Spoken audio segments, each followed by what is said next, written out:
par rapport à porte-parole opposition, nous estimons que loi on est loi moko piège. Il y a une loi destinée pour fragiliser davantage l'opposition. Parce que loi on est OK, ils ont réussi à sauter nani o ya porte-parole opposition.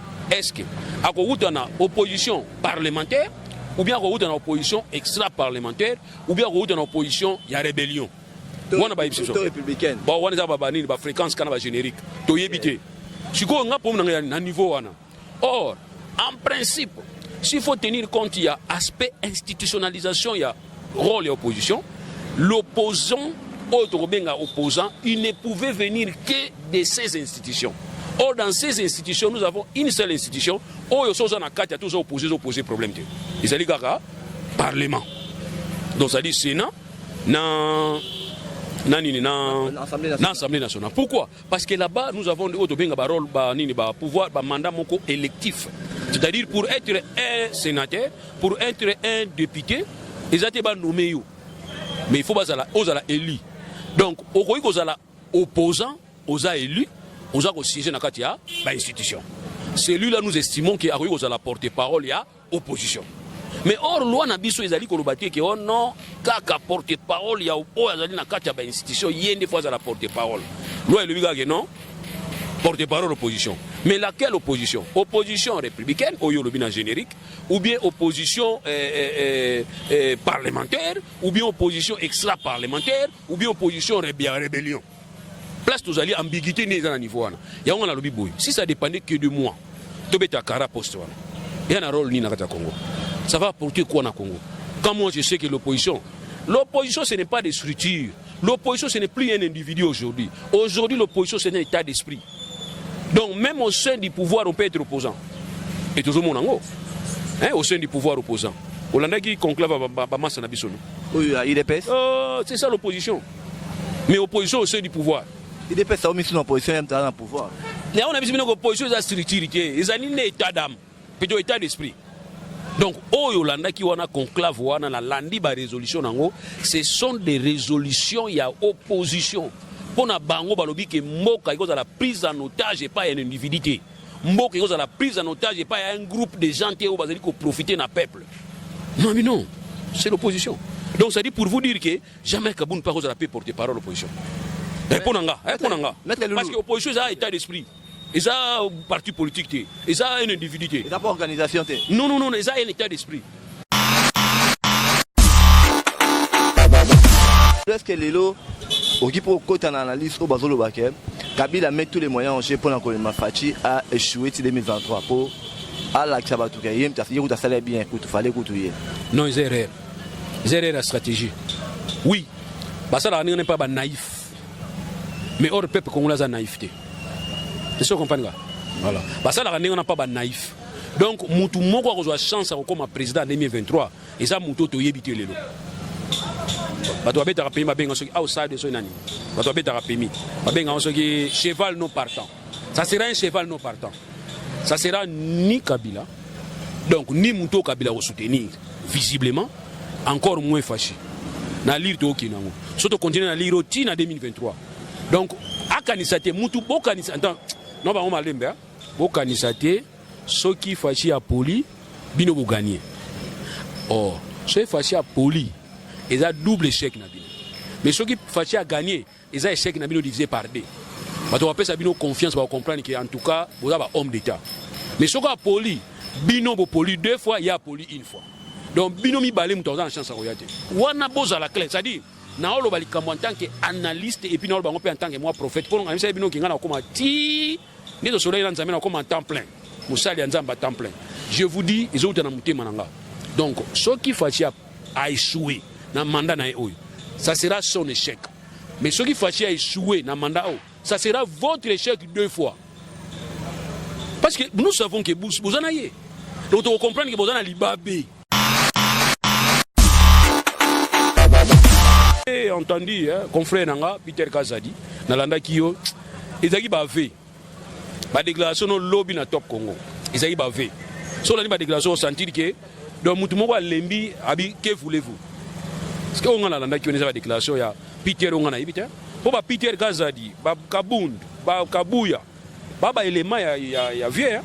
ya vie Etienne Tshisekedi on a bana vite parce qu'on a perdre bino on comprend pas mon soutien dégradation na ki a confrère Peter dégradation na lobby na habité so expliquer nganga ndé mususu mususu na comprendre ité na santa qui est en fait de puissance on ne peut pas négocier na ba ordonnance à chef de l'État non là on ne sait pas négocier donc le ministre a l'obligation ya ko kende kondima yango tel que parce que nous sommes dans un système autocopie qui constitution belge il y a un commissaire chef de l'État malgré tout une semi-présidentielle il y a un commissaire à niveau moko na degré moko oyo il faut qu'on encaisse biloko au chef de l'État zo sala ou bien soit yo ministre ça nini au bendani au démissionner pourquoi parce que le chef de l'État azali chef ya exécutif c'est lui le président du conseil d'administration ce qui au ministre au monique acte moko au chef de l'État posé dans le cas d'exercice sa fonction et qu'il faut cadrer dans la loi,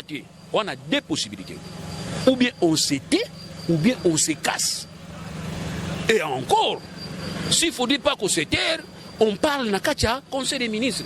Et des secrets à conseil des ministres pour les hommes d'État. Au niveau à l'écolo, sans sa responsabilité. Quel que soit les problèmes, on ne peut pas gérer ça devant le public. On doit gérer ça dans le conseil d'État, dans le conseil des ministres. Pour débattre, pour examiner, et ce qui a régularisé, pour régulariser, pour l'équipe, parce que c'est l'action commune, c'est la collégialité, la responsabilité et la solidarité. Voilà trois expressions où il faut partager na vie na bino na kati nango. Surtout au monde ne nous forcez pas parce que vous avez bien. J'ai appris chef d'État bisio relation na bisio ça bien. Chef d'État yom to monde a bien té. Bisio to monde a bien de l'extérieur. Muto abeta kadam. Ato za dami so monde raté. Bisio libanda toujours monde ke ba beta na gauche beta na droite. Bisio ochenga pe wana ko kana ngate. Donc bisio toujours monde libanda toujours prévenir yo. La solidarité, la responsabilité et la collégialité. Ce sont trois expressions où il faut définir en gros. Donc il faut être solidaire dans l'action du chef de l'État. Un certain moment, chef de l'État a appuyé c'est que les ministres ils ont sous responsabilité. Il y a tel problème, ça a mis à niveau à telle place. Le chef de l'État a mis. Il n'a évité que le chef de l'État ait dissoudre l'Assemblée provinciale. Radio Bissognon au Congo, RDC, une chaîne au cœur du monde. Merci à tous les abonnés d'Events Live, mais pourquoi pas de la radio Bissognon sur Congo RDC, à suivre en ligne sur www.rcongonews.com. Les grands rendez-vous de décryptage de l'actualité de la semaine, c'est aujourd'hui avec Maître Loulou Muntu. Avec lui, on va brosser les grandes lignes de l'actualité de la semaine. Maître Loulou Muntu, Mbote Maître Loulou. Mbote Ndeko journaliste. Les autres yeux en cours de route, mais pour une exigence, car il y a qu'à brosser l'actualité de la semaine. Maître Loulou, question déjà, il y a une très grande bataille dans le cadre de la coalition La Mouka, où tout y a porté par l'opposition. Est-ce que les autres est-ce qu'il existe réellement opposition de l'UNAR, il y a présidence, il y a Félix Tshisekedi? Bon, nous avons une opposition multiforme dans la République du Congo, dans l'histoire de l'opposition. Opposition bandi dans UDPS, tant que bengi 13 parlementaires, salaki oyo to bengi opposition contre le régime à Mobutu. Et vous rappelez que bango tout qui presque membre ya régime wana. Mais tant que mon qui est simbité bendena ina bango, au place opposition bandaki angwana. Mais nous avons toujours cette histoire que depuis période où on a opposition aux Zalaki, n'est-ce pas, amené au bengi figure emblématique des Zalaki Tshisekedi ou Mulumba, paix à son âme.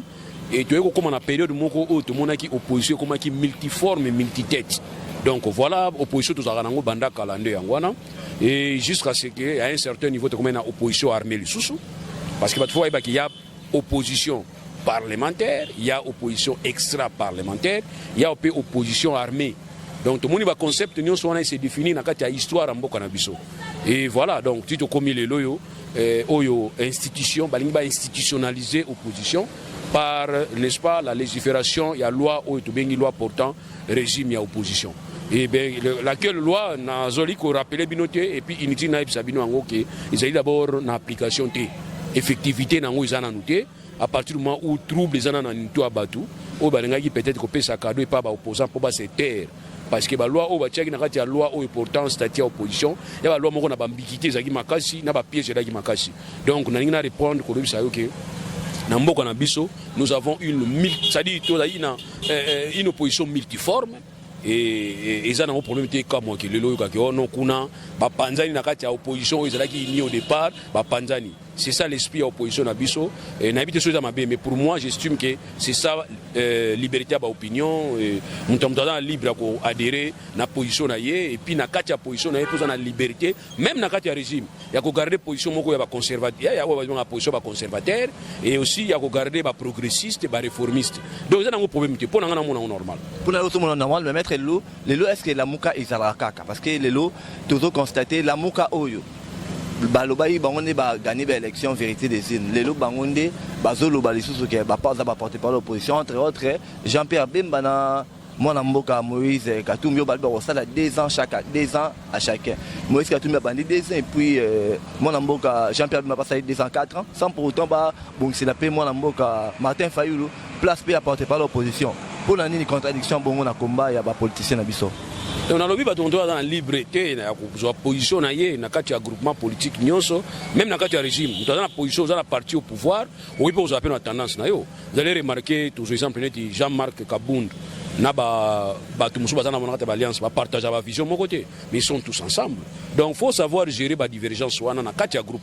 Donc moi je trouve que ça n'a pas de problème de gravité. Mais sauf que, décision, il faut définir clairement que tout le monde a besoin de groupe. Tu vois, les deux la Mouka, les coordonnateurs n'ont pas de Muzitu. Alors ce que décision dans ce sens, il faut les trouver. On a cadre de d'entente, de compromis. Et il y a une force et opposition. Mais faiblesse et opposition, justement les contraires où il fallait bouger. Tant que c'est justement les contraires, ils ont bénéficié d'un pouvoir en place. Or, nous, notre souhait, c'est d'avoir une opposition républicaine, une opposition forte, dynamique, où on permet de jouer contre-poids, contre le régime en place, pour un bénéfice. Moi, j'ai toujours dit que, même dans les cadres économiques, concurrence, ils allaient favoriser les consommateurs. J'ai le choix. Mais où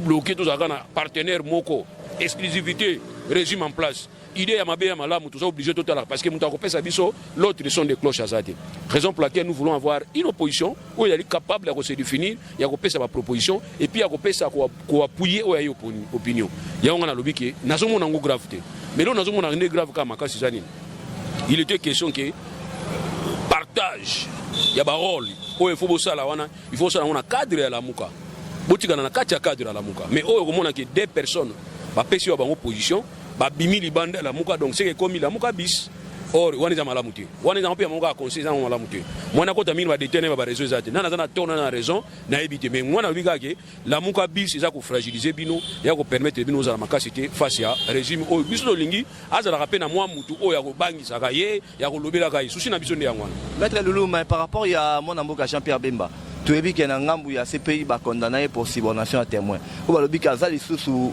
légitimité pour na reposer le roi poste le roi de la présidence de la République mais pour notre président porte-parole de l'opposition on est dans un problème par rapport à la condamnation. Nous avons une loi portant portant statut à opposition laquelle loi devrait être en musique avec n'est-ce pas le rôle que devrait jouer le porte-parole à l'opposition. Alors qui est l'opposant? Opposant, c'est celui qui ne partage pas même avis, même opinion et qui ne partage pas la politique à gouvernement na katia assemblée. Ou on a opposant. Alors, maintenant, par rapport à porte-parole à l'opposition, nous estimons que loi, on a des lois moko piège. Il y a des lois moko destinées pour fragiliser davantage l'opposition. Parce que loi, on a eu ils ont eu nani o ya kozala porte-parole à l'opposition. Est-ce que à opposition parlementaire ou bien dans l'opposition extra-parlementaire, ou bien dans l'opposition, il y a rébellion. On a républicaine. Bon, on a une fréquence générique. Tu y éviter. Si on a un niveau. Or, en principe, s'il faut tenir compte, il y a aspect institutionnalisation, il y a rôle et opposition. L'opposant, autre opposant, il ne pouvait venir que de ces institutions. Or, dans ces institutions, nous avons une seule institution. Où il y a tous opposés problème. Il s'agit du Parlement. Donc, ça dit Sénat, l'Assemblée nationale. Pourquoi? Parce que là-bas, nous avons un pouvoir, un mandat électif. C'est-à-dire, pour être un sénateur, pour être un député, ils ont été nommés. Mais il faut pas être élu. Donc, aux opposants, aux élus, aux siéger dans l'institution. Celui-là, nous estimons qu'il y a la porte-parole, il y a opposition. Mais or loi na biso ezali kolobaki que oh non kaka porte-parole ya o azali na kati ya ba institution yende fois à la porte-parole. Loi le biga que non porte-parole opposition. Mais laquelle opposition? Opposition républicaine, au yolobina générique, ou bien opposition parlementaire, ou bien opposition extra-parlementaire, ou bien opposition rébellion. Place tous alliés, ambiguïté n'est à niveau. Si ça dépendait que de moi, Tobeta Kara poste. Il y a un rôle ni na Congo. Ça va apporter quoi na Congo? Quand moi je sais que l'opposition ce n'est pas des structures. L'opposition ce n'est plus un individu aujourd'hui. Aujourd'hui l'opposition c'est un état d'esprit. Donc même au sein du pouvoir, on peut être opposant. Et toujours mon ango. Au sein du pouvoir opposant. Hollanda qui conclave à Massa Nabisono. Oui, il est pèse. C'est ça l'opposition. Mais opposition au sein du pouvoir. Il est pèse, ça omis l'opposition, il y a un pouvoir. Mais on a vu que l'opposition est structurée. Ils ont un état d'âme. Plutôt état d'esprit. Donc, au Hollanda qui a conclave, on a la landi ba résolution nango. Ce sont des résolutions, il y a opposition. Pour na bango balobi que mboka iko za la prise en otage et pas un individu. Mboka iko za la prise en otage et pas un groupe de gens qui ont bazali ko profiter na peuple. Non mais non, c'est l'opposition. Donc ça dit pour vous dire que jamais Kaboun pas cause la paix porter parole l'opposition. Répondanga. Parce que l'opposition c'est un état d'esprit. Et ça parti politique et ça un individu. Et ça pas organisation. Non, et ça un état d'esprit. Donc yo moni mia contre mia, tout ça les longs marche contre Nzala. Nous avons dirigé, nous avons dirigé pouvoir en place. Donc c'est ça qui marche contre les autres. Ça marche parce que pouvoir en place, ça peut sa peuple et le peuple a s'engager. Ça aussi c'est de l'opposition. Maître Loulou Maïo numéro le remords est très important. Un groupe d'individus basé sur 15 millions d'habitants. On a la population basée et sa population et ali batu au bazali na pouvoir ne bazolo bango. Donc on a vu que bazali peut réfléchir, n'est pas opposant bazo réfléchir. Donc bazali ko rejoindre l'idée à la population. L'opposition. Ok, maître Loulou, ce qu'on a logique qui sont des individus qui sont payés en otage parce que tu as vu que la Micho, Félix Antoine Tshisekedi dit dans le pouvoir. Faut tout n'a pas de balbagi magamana, la bagi magamana. Tout n'a pas qui n'ose côté conclave. Faut tout n'a pas comme maître Loulou, si vous sortez dans une logique, il y a honorer Rwanda, maître Loulou. Alors dit que logique honorer Rwanda. Nabi ko linga PV non mingi, ba ça peut pouvoir mingi pendant période dans Mobutu. Il y a lobby que Joseph Kabila honorer Rwanda lobby. Pour voir ça ba tout que ngam na lobby bien gaité. Parce que na yo qui ne lobby que ngala linga gaming. Abi yom to lobby bien gaï. C'est ainsi moi, muto doit réfléchir bien. Soit doit réfléchir bien. Ataza muto to partager ma mécanisme côté, mais soit doit réfléchir bien, na ko féliciter. Il y a lobby jusque là, Félix Tshisekedi a président hypothétique. Basala accord au Kiltina Kabila. Jusque là Kabila comme ta diriger na Makambo Jama Kabunda lobby. Qu'il y a un groupe d'individus, il y a FCC au Bazui, ba pays en otage. Est-ce que Roi fait sa super affirmation que réellement ils ont correctement au moins dans le banana Jama Kabunda balani. Autour d'une question déjà, mais na forme mususu. Ce qu'on a répondre dans la forme na ipsa kio. Faut tout na neye mutalobi ango. Pour permettre ye azala clair et pas na yo. Yé mutalobi que na résolution na bango ko balobi ba boyi mboka na biso de la prise en otage et pas une personne ou bien un groupe. Yé mutalobi ango. Alors yé des fois personne explication makam oyo zo tout na ngasiko. Mais nga na répondre na bi que voilà un opposant. Donc pour moi, je vais proposer Jean-Marc Aboun comme porte-parole opposition. Et qui n'est kitoko parce que makanisi na ye na opposition jaka yango. Il y a un avis que l'opposition est sous parti politique, ils sont sous mototé, opposition comme état d'esprit. Donc ça dit n'engo ka ozomo na gouvernement, na ba groupe ba mense ba osangana o ba ba kimbongo na bango ya. Bango pe bazana tendance à défendre opposition. Et yango mona ke ba revendication sur la population, eliko ekendaka mingi ko bala na ba position ya opposition. Et puis position ya bato bazo kanisa que pouvoir en place ezali ko sala o efala sala te. Neti conclave les gars qui va démontrer biso que mboka do tambola kitoko te. Alors sur ba question autour na par rapport na ngo faut tout na bango ba ko expliquer biso nga on a sepelé na landa ki bango. Maître Loulou en tant qu'analyste averti, tu dis que ba pays non c'est ça ba organisation. Donc organisation c'est ça na ils ont iceberg face formelle na face sous-jacente. Si on a face sous-jacente, c'est l'autre rôle au baquet. Kabila veut diriger le Congo. En tout cas, moi je veux me conformer aux alliés officiels. Oui, que le Premier ministre belge, la Madame Premier ministre belge, Sophie Sogi Maman, mère Wana Zoyat. Nana Oyambaye. Nabi Yosu Agingakatite. Donc moi je parle de ce qui est officiel. Parce que j'ai fait une déclaration de ce. Sur le micro, au long de la caméra, tout sur l'angana, on a vu ce Oyangana Okanisa. mais on a dit en tant qu'un homme public na c'est comme moi pembe na bato public tu as mutumo ya grande notoriété non na linga komi ki sa place nga nazali na yite balongola nga na kiti liboso naza na sima na fandi ya on a biki naza na nga na sima na fandi mais na la nkoloba o nga nazomona na miso jusque là muta dirige mboka na biso et ali Félix Tshisekedi donc il peut recevoir des pression une pression ou soit un lobbying extérieur mais nga nazomona ngote nga namona ka yi po nga na otunende ye compte o yene na pesa ki mandat nga na za peuple na mandataire na nga isaïe na pesa ki mandat yende na otuna wa compte soki ye a se laisser distraire on est allié tant on a retourné ba compte yem ta répondre nga mais beskis na ina kundima ngote pona zo prévenir ka ye keba alors soka yoki malamu soka yoki te je vais demander des comptes tant on a retourné ba compte excusez vous arrêtez ya on a bi que pesa nga position na pesa a bénéficier na doute mo que yem ta diriger voilà les comme na par rapport ya o na ningo kota ba détail te na preuve te ko comme na loba oyo linga na loba na preuve na ngote justement maître Loulou sikoyo to sala ki micro balader mo récemment na Zandwa bat balobi on a point de vue à la population maître Loulou parce que biso to ba journaliste to ya tout point de vue à monsieur ba journaliste nous appelle ça ba point de vue na ba on a ba journaliste soit disant journaliste on va simba micro par rapport à Boulou appelle ça point de vue na ye azo soutenir pouvoir à place ou bien azo soutenir l'opposition il y a pas une question maître Loulou so une question on a répondre mais bino c'est comme mo ba ese biso otuni ba question pesi ba réponse so ngana lobani ya même so ba journaliste so benga bo bien na ya na ngate parce que yo tuna ba question on peut se rappeler ba réponse. Maître Loulou, on est de ringo dans ça qui analyse moi pour ça semble vraiment être objectif. Alobi nini, na ba déclaration non ça fait que ça au sala. Et ça la carte toujours du bande yopé récemment ça na biso mission lobi que Félix aloba bongo pour ani bambalo barani na libanda ne tchaka ekanda ya ngolo barabongo. Ngando bisque au grand jamais Félix a fait la déclaration bon awa que est déconné les FCC to Kabila. Alobi jusqu'à là Félix a toujours sur emprisonnement à Kabila. Réaction na yo. La question nga yango to nangati. Otuni ngango 3 fois. Na répondre 3 fois, na répondre ka une fois. Na bi tout na bateau bazolo bande ngwana. Bango bazana ba élément. Nga dans élément par rapport à dans élément. Mais sauf que j'ai entendu confrère nanga Peter Kazadi na landa kiyo ezaki ba ve.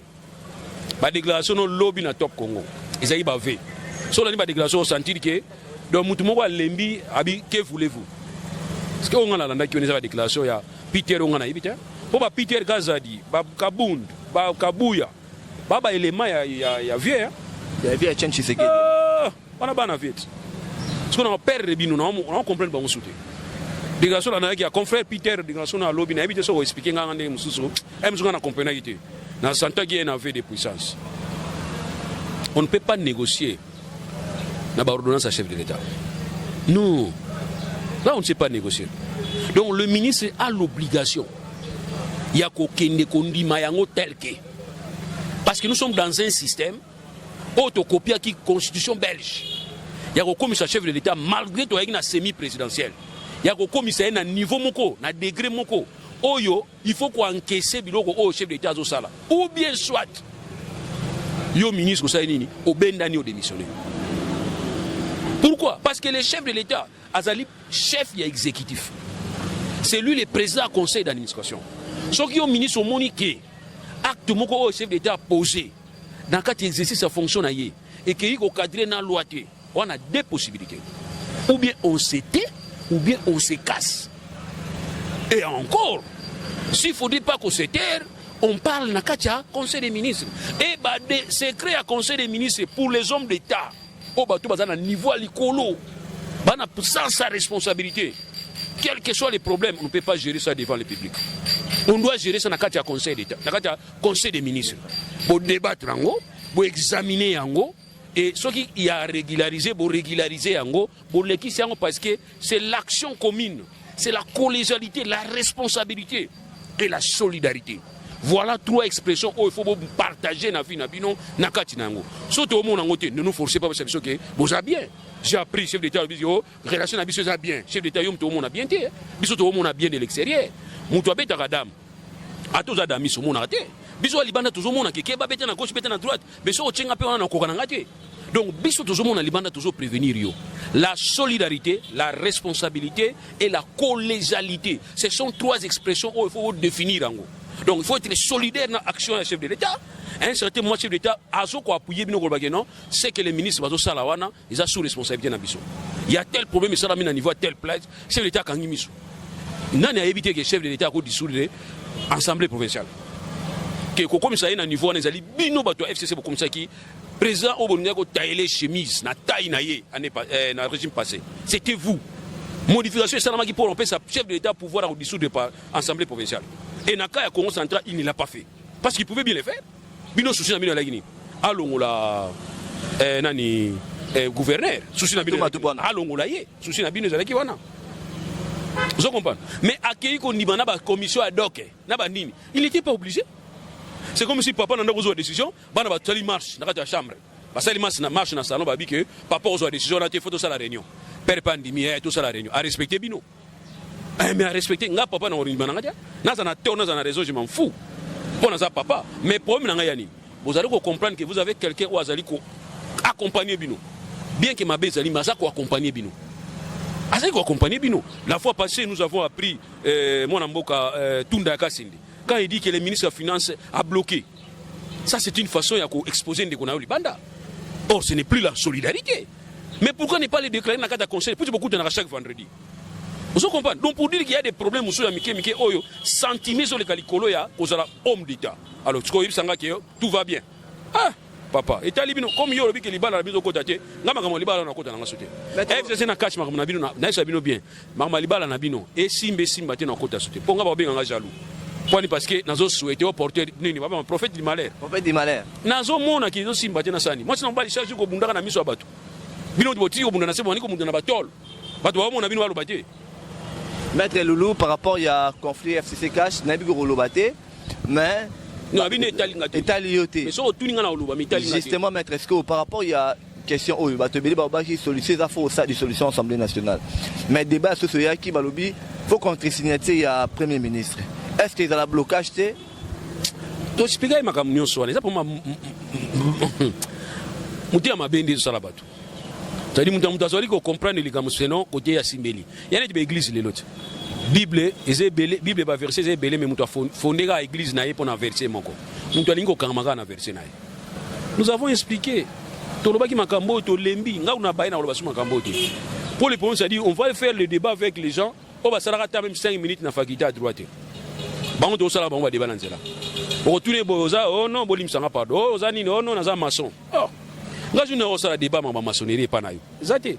Oh tourner bo naza charpentier. Ah papa, beta libaya Lucas c'était. Mais au moins na batu ba ça la débat na ba grand professeur à droit, na ba grand étudiant à droit, na ba batu o bazali ba professionnel à droit, eza batu wana. Na olobani. Comment olobeza tiens? Bolobi crise ezalaka entre parlement nani Assemblée nationale na gouvernement. Qui vous dit que crise ezate? Qui vous dit que crise ezate? Nani wa bismino crise ezate? C'est ça le problème.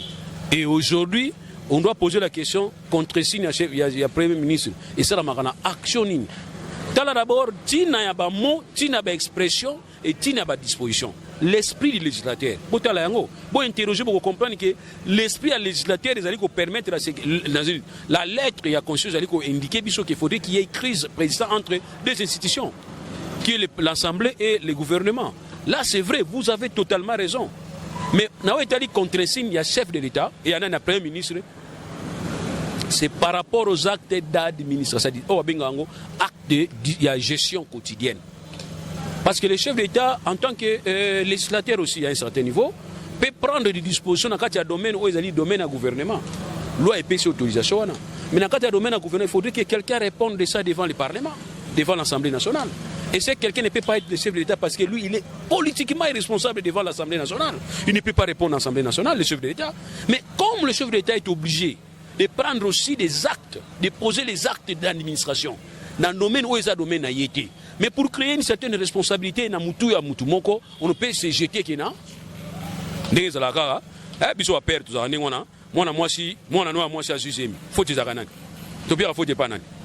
Alors, kasi y a une explication, simple, explication simple. Donc, c'est-à-dire, moi, si nanda kwa zemi, papa a tendance à condamner nani, maman, moi, moni maman na bino, d'ailleurs, quand la mane pe akende. Il y a une sens et explication, il y a contre-signe, il y a chef de, il y a Premier ministre. C'est dans ce cadre-là. Mais on ne peut pas. Il y a fait nani alobaki nani Jacques Nzoli non Jacques Nzoli te vena biso PM suna beta na makofi ya mike mais wana vie nanga na lela e makasi vie nani vie utai prison ko vie nanga Franck Diongo vie Franck na lela vie na makasi pona ba franc parler na ye il a dit c'est comme si mutu na ba na fois passé mutu tout anga au moins na kufi makam na osala yo oso kufi donc un cadavre qui va réagir contre Mutaboumi ezala wapi ezala raté donc pour dire que bino boko kufa déjà. Parce que le chef de l'État Soussine Ozanini a créé cette crise. Mais lui s'est dit quoi? En créant la crise, et Gozong Ilanga. Vous comprenez? Parce que c'est moi l'arbitre. Et Gozong Ilanga. Et puis pourquoi est-ce qu'un arbitre n'a pas jugé parti? Ça, c'est une position que j'adore. Donc, on a tendance à la décision de côté. Dès qu'il y a un pic, il y a un pic, à son guinaye, il y a un boma, mais il y a un position qui arbitre, après dans ce que non, reptile au salamaté. On comprend. Et quand Maître Loulousko, c'est comme une crise, Sobi a démissionné. Soyez. A bien démissionné. Oui, bah, Osani. On est commandé, ni maître Moïnda, tout ça. On a Kabila Zongeli, option, on est en crise. On est en crise. Il y a un minimum, c'est pas là que tu as besoin ici, non. C'est pas là, celui qui a démissionné, puis c'est besoin. Mais tu as besoin ici, non, on va combien de jours? Et on les gagne 90 jours. Minimum, c'est 90, maximum, c'est 120 jours. 120 jours pour organiser une nouvelle élection. Pour dire qu'on n'a pas l'intention de créer une crise inutile. Alors, comme on n'a pas l'intention de créer une crise inutile, il ne faudrait pas que vous aussi, vous créez les crises inutilement. Voilà ce que nous vous demandons pour permettre à ce que les gars bien. Mais première ligne 2023. Vous comprenez? FCC cache tant que vous avez un groupement politique et sale coalition. Tant que vous avez soudé comme un parti politique, tendance est au bazar prêté. À partir de la base, nous avons les maisons sympathiques. Tendance est à mon côté. Opinion est à mon côté. Et bah où tu reçois dans Kalaté. Yo est bien en 2019, octobre, novembre, Inda. Elle doit partir. Transition dégage. Transition sans Kabila. Voilà. Maître Loulou, au cas où tu as une option qui est dissolution de l'Assemblée nationale des Salamés, tu as question de Nathan Wana, banani ba siéger dans l'Assemblée nationale dans le temps, ba organiser l'élection mususu. Loi est claire, tant ba dissoudre bino kuna beaucoup ta souté. Qui vont siéger maintenant là? Au lobby? Qui vont siéger? Oh, mais c'est dans les 60 jours où on organise les élections, il y a un peu de signification à Olamuka. Signification déjà ba organiser l'élection, ba kusali autobengaka on va faire appel et accord électoral et puis finalement on va organiser les élections. Mais possibilité on a nazo kanisa ngote. Na kanjande le oga moko na sengi pa na bango bakitanase. Parce que ma dissolution, tu te rappelles, nous étions parmi les premiers à avoir une émission. Et je me rappelle avoir encaissé les injures. Justement, il y a pas diaspora. Finga makina nenga mukete. Ça fait moins 2 mois na loba makama 2 mois. 2 mois 3 mois passés. No ba que na lire to ke nango solution ka chef de tezaka ko dissoudre le parlement. Or que dissoudre le parlement ils aneti o sa divorce na moi sina yo babi ke faut moi sino andima. Mais oui. Bokina ko samba na moi sina yo o ngana boy na divorce na mobile nanga. Mbala bi ngana lingi divorce. To moi sa bi ngana lingi na divorce. Boyo mobile to boy. Soit ce que vous avez. Ba chabi no peva ne conciliation boyo kanita. Yo lingi divorce ngana lingi divorce. Parce que conflit yango nati. Maître Loulou, justement les lots questions à saute mouton. Et ça vraiment au cœur et actualité également. On a acquis 2 personnes dans le cadre de dossier à saute mouton. Le directeur du cabinet chef de l'État, son excellence Vital Kamere, la ministre de la Finance. Ils sont là, on va freiner le travail saute mouton, qui va détourner Mbongo. Déjà, en tant que vrai qui n'ont encore réagi en dernier. Bon, parmi les bateaux de Kanisa, le président débutant à Bandaï Moussala, c'est comme si la campagne électorale continuait. Nous avons assez comme le président de la République, assez prêté serment. Or, au niveau comme on attend à prêter serment, il fallait bâtir une campagne électorale. Mais on va continuer dans la campagne électorale. Ça, c'était vraiment une erreur fatale. Pour dire que tant que vous n'étiez pas pressé à prouver votre urbanisme. Il fallait commencer à faire le travail dans le calme et la norme. Bon, pour moi, on devrait dire que Tobani Moussala. Moi, je suis très reconnaissant et pas à Etienne Tshisekedi ou à Moulumba, paix à son âme. Tant que soit qui est bon à Premier ministre, dans la conférence nationale souveraine. Premier mot, c'est premier discours. Il y a Kolobaboué. Il y a Kolobake, Ngaï n'a joué à remercier le peuple. Et puis Kolobake, n'a ali na bateau magique, n'a ali magicien, n'a osala bino na biso. Mais n'a osenge pas na bino bokanga mutema, pour na ni to uti musika. Ko panzandaku est simple. Ko tongandaku est simple. Yango ya lobaki. Mais quand vous êtes venu, c'est comme si dans les 2 jours qui suivaient, vous allez résoudre tout. Impression pour pesa ibiso yangwana.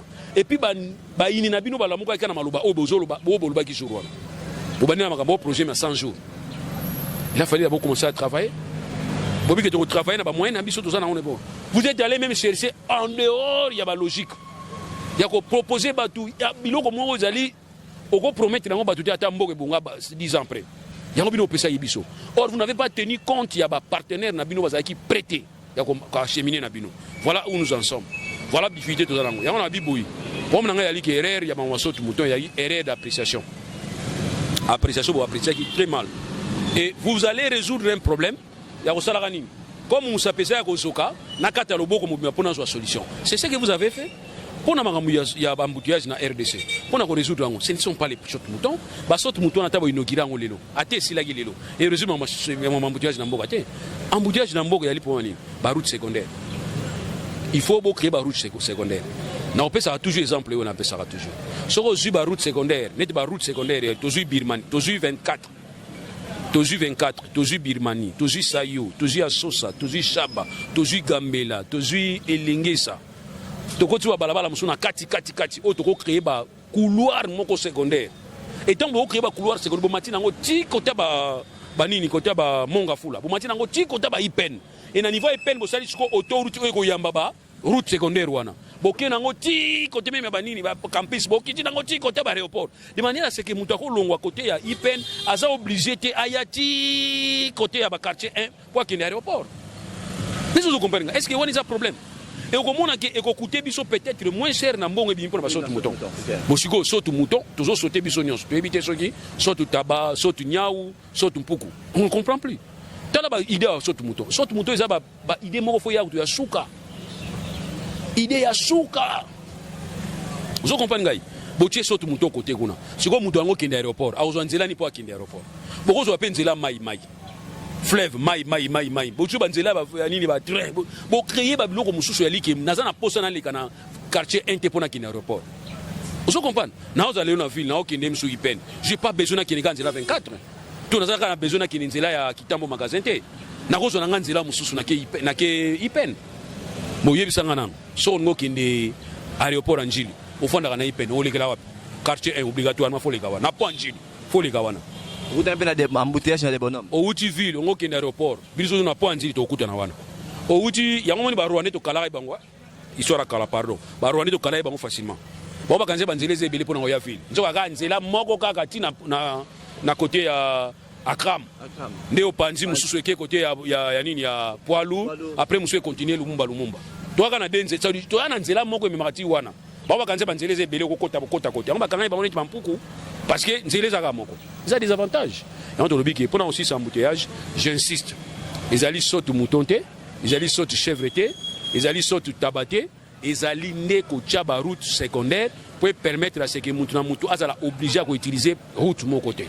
Voilà ce que j'ai dit. Nous avons une salubrité, d'anticiper. Biso to rubai ki chèvre était à côté de ma salubrité. Kinbopeto.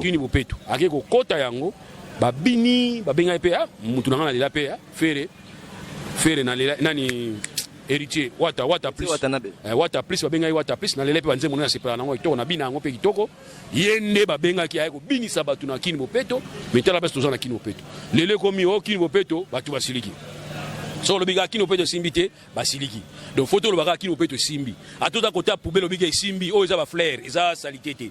Voilà, donc voilà na salika mo ko ramasser mukemwe po asinenga déjà kizo sila ponga na le baga trop.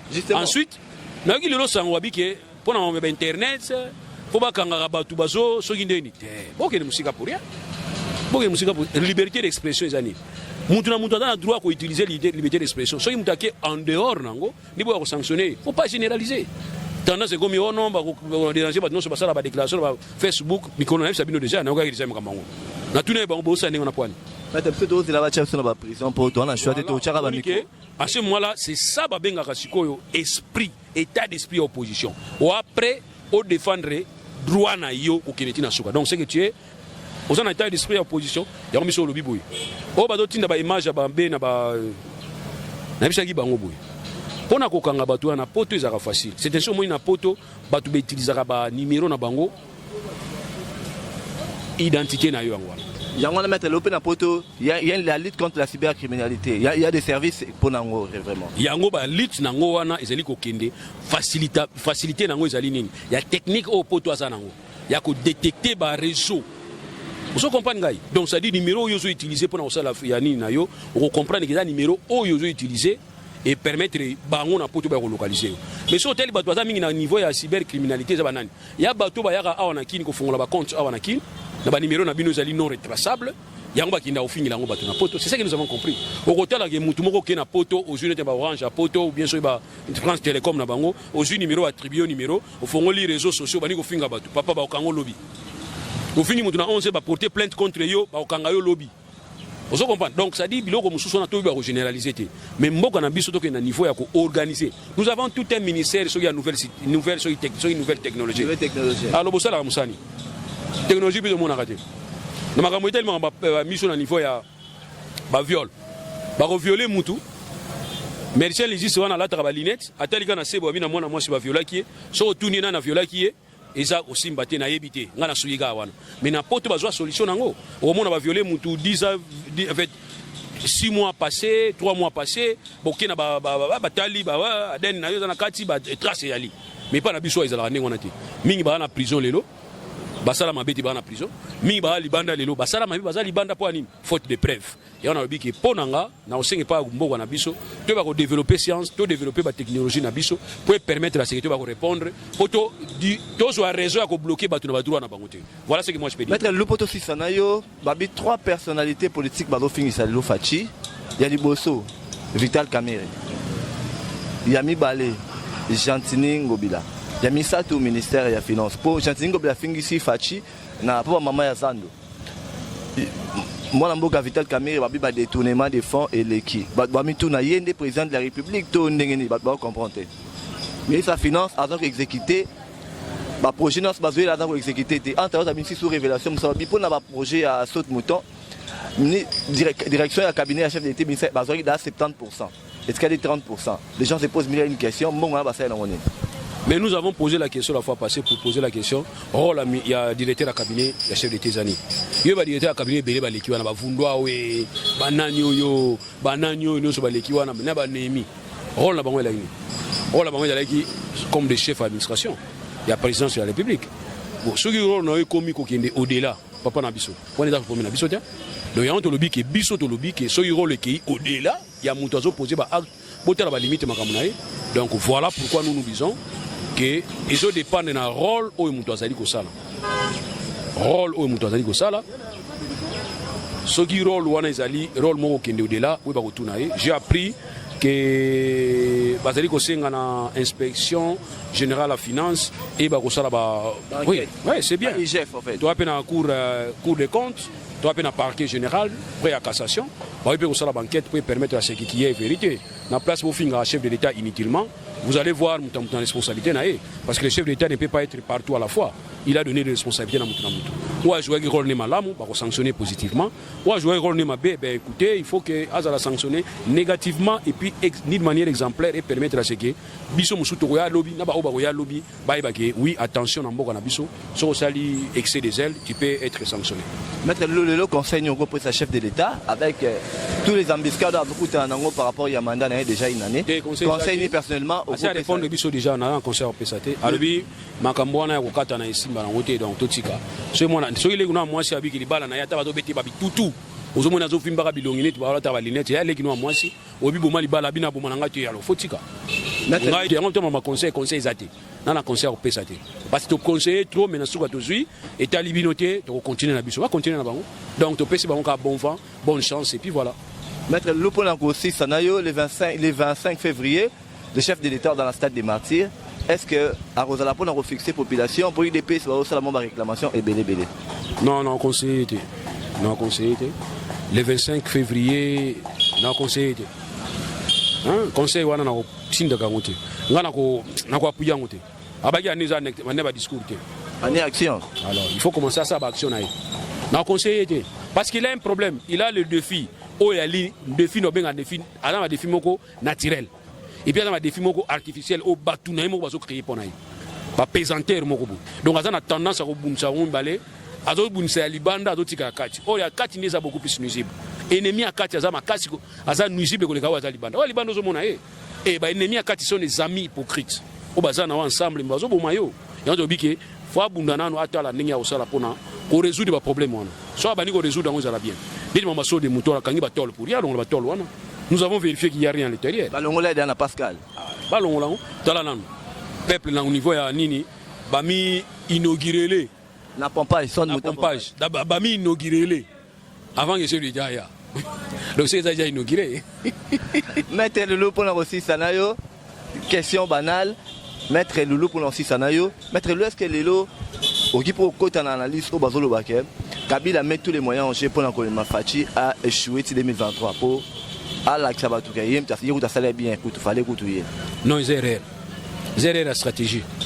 Oui, parce que là, on n'est pas naïf. Mais hors peuple congolais a naïveté. C'est ce qu'on comprend là. Voilà. Parce que là, on n'est pas naïf. Donc, Moutou Moko a reçu la chance comme président en 2023. Et ça, Moutou a évité les lots. Bato abeta rapemi mabenga soki outside so nani. Bato abeta rapemi mabenga soki cheval non partant. Ça sera un cheval non partant. Ça sera ni Kabila. Donc ni Moutou Kabila au soutenir visiblement encore moins fâché. Na lire to kinango. Surtout continuer na lire oti na 2023. Donc akanisate Moutou bokanisate. Non ba on malembe. Bokanisate soki fâché à poli bino bo gagner. Oh, ce fâché à poli. Ils ont double échec. Mais ceux qui fâchent à gagner, ils ont échec divisé par deux. Parce qu'on appelle ça bino confiance pour comprendre qu'en tout cas, vous avez un homme d'État. Mais ceux qui ont poli, bino poli 2 fois, il y a poli 1 fois. Donc bino mi balé mouton en chance à royauté. Wana boza la clé, c'est-à-dire, na olo bali comme en tant qu'analyste et puis na olo en tant que moi prophète. Pour nous, on bino qui ngana comme ti, ni de soleil dans zamena comme en temps plein. Moussali en zamba temps plein. Je vous dis, ils ont été dans mouté mananga. Donc ceux qui fâchent à échouer. Dans le mandat, ça sera son échec. Mais ceux qui fâchent à échouer dans le mandat, ça sera votre échec 2 fois. Parce que nous savons que vous en avez. Donc vous comprenez que vous en avez libabé. Vous comprenez, vous comprenez. Donc vous en avez poisson, vous en avez libabé, poisson, vous en avez yango. Donc moi, si moi, je suis la mibali. Vous couvez les bancs de 18 ans, vous couvez les mibali. Si vous avez 5 ans, si vous avez sauvé bango. Et on doit se peser à conseiller que c'est vraiment une mauvaise politique. Qu'est-ce que moi je peux vous conseiller? Je vous conseille qu'à un certain niveau, si vous avez bino ni bofo na bisika moko 5 ans, bofo na 10 ans, beaucoup ça n'a pas obligé à partir de tout ça les gars bloquent na biso. Il y a libella. Ça peut arriver aussi comme ça. Vous comprenez que FCC les gars libella, FCC comme parti politique, beaucoup songer nango. Voilà. Merci beaucoup, Maître Lou. Bah, signalinga déjà, on essaie déjà, Maître Lou, Ezakiel, Mingi, répondre à la question d'Abisso. La vie, tu as retenu la cima pour débattre la thématique. Nous sommes sur le bâté, tu as wana. Non, là, soutien, si l'ango, habite plus à conseil, mais conseil exact. Conseil, tu pèses trop. Beaucoup là, conseil évidemment. Place, tu bomba conseil. Ils ont épuisé. Mais tu as un zembo à l'ibala, tant que bandaka, bah, sous balo, bah, donc, biso tozo loba, bah, sous bazo tonga, bah, faïl bazo tonga, bah, bizarre, tu m'as monkili, bah, on va continuer na bango. Alors, bonne chance. Merci beaucoup, Maître Lou. Merci. Radio Bissonyonso Congo, RDC, une chaîne au cœur du monde. Vous êtes sur la radio Bissonyonso Congo RDC. Oui, tapez www.radiocongonews.com, accédez dans notre site et avoir toutes nos informations. Soyez le mieux informés dans le monde.